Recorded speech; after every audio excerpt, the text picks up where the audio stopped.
This week's Parsha, Shemot, starts the story of the Jews as a nation and not just as a family. Why is the birth of our nation so connected to Egypt and the slavery that we went through? Why is our exodus from Egypt constantly referenced in all of our ceremonies like Kiddush and also always connected with the creation of the world?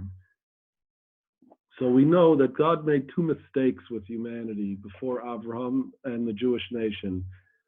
Adam's descendants crashed and burned with the flood, where God says clearly at the end of Parshat Bereshis that he regrets creating man that is evil to his core. God made a mistake. God then starts over with Noach and his children, and this goes bad fairly quickly again with the generation of the Tower of Babel. So God decides he needs a nation that will represent his teachings in this world, as opposed to it being a general job for everyone. Before Abraham, this was a general job for all of humanity. But why is it such a difficult job? And why did everyone fail until Abraham? And what made Abraham so special? So when Adam and Chava ate from the Eitz Hadas, they internalized evil. Evil thoughts are not always like something Dr. Evil would have. Evil, or Ra, is the absence of God consciousness. Any thought pattern which does not emanate from God consciousness is by definition evil. It may not be as bad as thoughts of rape and murder, but that's just a matter of degree. God also cursed the earth so that our food will come only through suffering and harsh labor. All this came from the sin of the Eitz Hadas. This is a huge burden. How can humanity be expected to bring the world back to the state the garden was in before the sin? Anytime people are scared or stressed or put in untenable positions, they'll make decisions from a place of fear. And even if the majority of people are great and willing to live in this holy way, there will always be those that take advantage of others' good nature. So God created a nation that would epitomize the suffering world caused by the snake's action. In fact, it's so blatantly, obviously so, that the Egyptians' god's name was Ra. And when you see pictures of the pharaoh's headgear, in all the movies, he literally has a snake on his prefrontal cortex. It's the same place we put our tefillin. And God also created a nation that would be immune to this snake's poison by having undergone the suffering and slavery in this world of the snake and having been born through the survival and conquering of this world. And by the way, this now is the ultimate proof that natural immunity that comes from exposure and healing is forever. Unlike some, like Fauci, who thinks natural immunity might only last 6 months.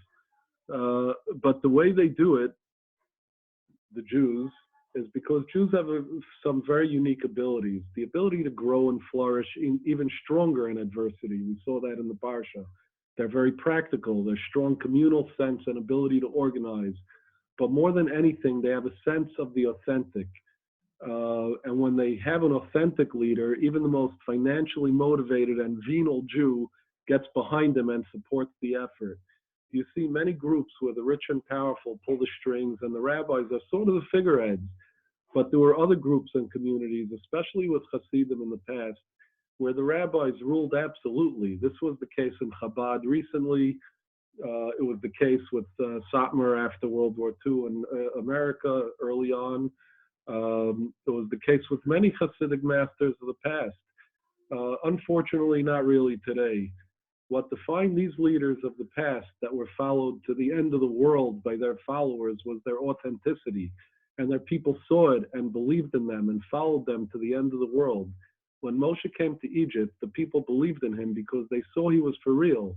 And this came from Abraham, the most real believer in God. Everyone that saw Abraham knew he was a follower, believer in God. It was just emanated from him. And all the greats since him that redeemed at least their own communities channeled the same belief and lived in the same supernatural way. They were for real, and their people saw it and believed in them, and believed in their personal vision of a world that existed in the garden before the sin, and that the people could not see by themselves, but were willing to build because they were and are the consummate builders. This is the dynamic that was created at the birth of our nation and is integral and key to our formation and our job in the world, to rectify the original sin in the garden and return the earth to its uncursed state.